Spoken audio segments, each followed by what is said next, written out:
Last night we had 6 or 7 inches of extremely wet snow. You can see it is stuck to everything, and I just wanted to share with you what all the trees, everything around is completely covered. It's sort of amazing.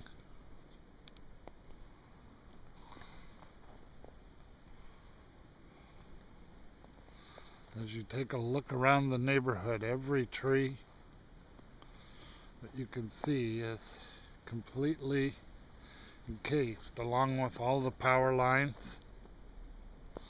Lots of people lost power. We did not. Good old city of Vienna has Cottage Street plowed and melting, and we're all good.